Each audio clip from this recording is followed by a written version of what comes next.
Russia's hidden starvation crisis. The snow is fresh, but the ground beneath it is rotten.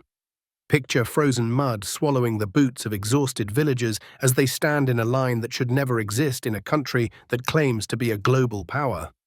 No flags, no cheering, just silence, cold breath, and eyes staring at a pile of frozen meat on a plastic table. This is not a famine zone. This is Yakutsk, the heart of Russia's diamonds, gold, and uranium. A place that should shine, now sinking into hunger. And while these people wait for food, Vladimir Putin looks into the cameras and repeats the same line he has used for months. We are deliberately limiting economic growth. Inflation is under control. No recession is coming. But all you need to do is look at Yakutsk on November 15, 2025, to see the truth. The lie is cracking, and the cracks are becoming craters. Travel a bit west to the Tumen region, to a village called Ishma, and what you find looks like a dystopian warning from the past.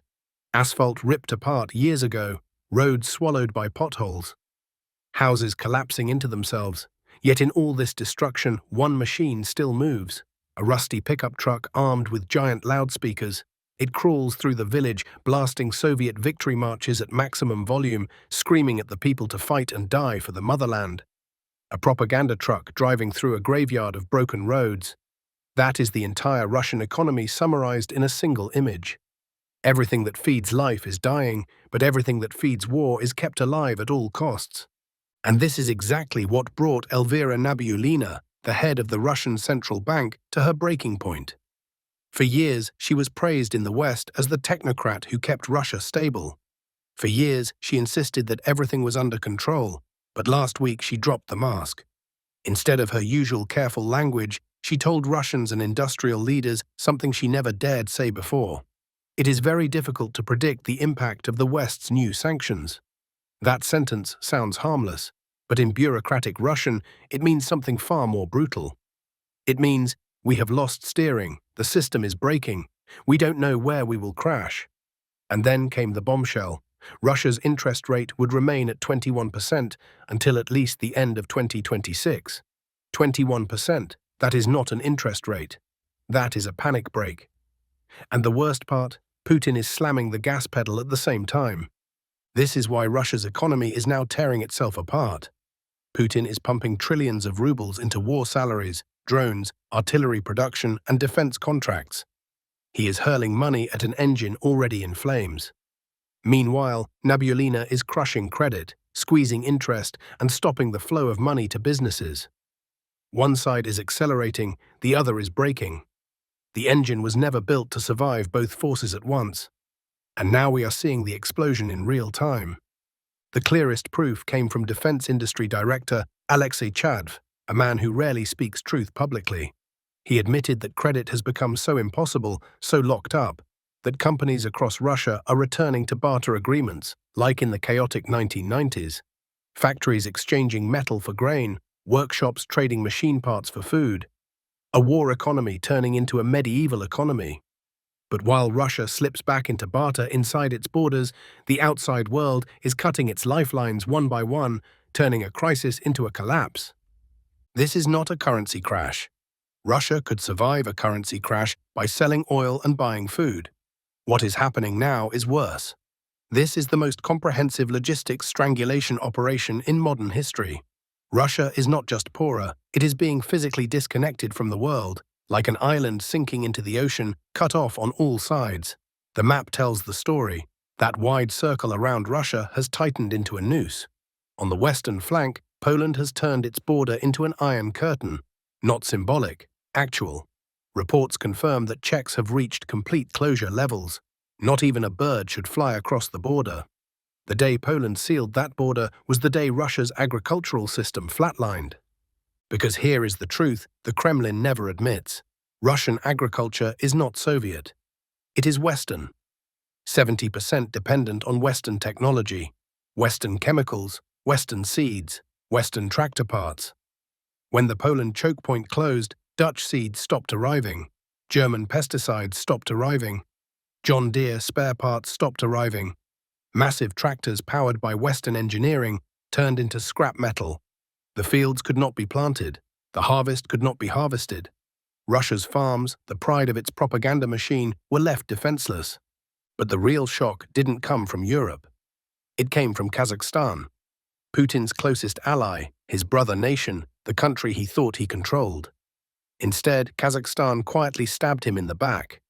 According to data reported by the Astana Times, Kazakhstan imposed restrictions on Russian grain transit, Russian imports, and Russian export shipments. For Moscow, this was betrayal. For Kazakhstan, this was survival. Facing secondary sanctions from the West, Kazakhstan chose to save itself. That meant suffocating Russia with delays, rejected payments, and endless paperwork. It meant thousands of trucks sitting at the border like trapped cattle, carrying food that never reached Russian shelves. It meant Russian supermarkets running out of almost everything. These shelves now tell the story of collapse. Butter locked in plastic cases like jewelry, sugar disappearing week to week, simple vegetables doubling or tripling in price. According to official data, butter prices are up 25.7% nationwide and up to 40% in some regions. But the hidden numbers are worse. According to RBC Ukraine, 1 in 4 Russians openly says they have cut food spending. They are not cutting luxury, they are cutting basic survival. Milk consumption has collapsed from 249 kilos per person per year to just 165. Rice purchases dropped 10%. Potato prices are up 64%, and in some regions they have tripled. Potatoes are not a luxury, they are the survival food of Russian culture. When potatoes become unaffordable, you know the crisis is not coming. It has already arrived. Markets no longer behave like markets. Some weeks you find produce, some weeks you don't. Families stockpile whenever they can, which makes shortages even worse. The cycle is vicious. The shelves are empty. The stress is rising. Hunger is becoming normal, and there is something even more dangerous quietly building underneath. Unemployment. Not the official numbers, the real numbers. Putin pulled more than 300,000 skilled workers from civilian life and threw them into the war. Central Asian migrant workers fled the country as the ruble lost value. Today, Russia has a shortage of more than 200,000 agricultural workers. No farmers, no harvesters, no drivers, no machine operators. And even if they had workers, the machines themselves are dead without Western parts. So what about Russia's reserve grain? The strategic supply that should save the country in hard times. That is the darkest part of the story. According to multiple regional reports, the government is holding the reserves back, not releasing them to stabilize prices, not using them to ease shortages. Instead, they are being kept for foreign export deals to make money, trading food abroad while families at home can't afford bread. Once again, Russia is repeating the same fatal mistake that has collapsed empires throughout history, putting geopolitical games above the hunger of its own people. Fuel prices add another layer of pain. Diesel is up more than 11% this year. Refineries closing due to equipment shortages, state subsidies cut. Every ruble spent on fuel becomes a ruble added to food prices, and even when the food is grown, even when it is harvested, Russia still cannot move it. The railway system, the backbone of the world's largest country, is collapsing.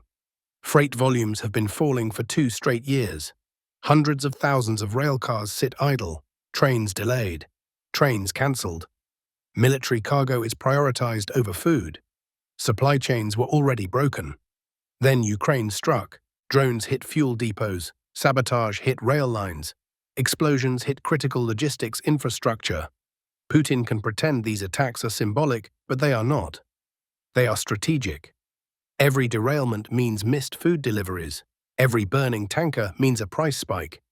Every damaged rail line means another supermarket with empty shelves.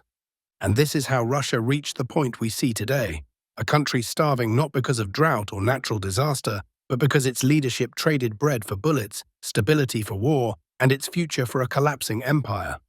The Kremlin always feared Western missiles, but once again it is hunger, not foreign armies, that is breaking Russia from the inside.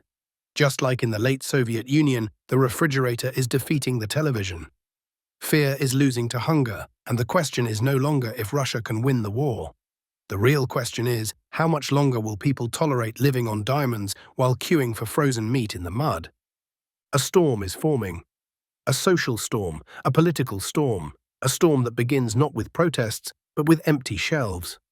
Not with speeches, but with exhausted families skipping meals. Hunger breaks illusions faster than any propaganda truck can rebuild them. And the Kremlin knows it. That is why they keep the loudspeakers screaming. That is why they keep the cameras away from Yakutsk, from Ishma, from the supermarkets where butter is locked behind plastic doors. But the storm is moving closer, each ruble of inflation, each empty week on the shelves, each family cutting food. Sooner or later, the question in that frozen queue, why are we starving in a country of riches, will reach Moscow's walls. And when it does, no slogan and no war song will stop it. Remember, we are an independent news channel in a world where corruption twists the truth and powerful voices try to silence reality. If you want to support real journalism, please like and subscribe to support our channel. It really helps.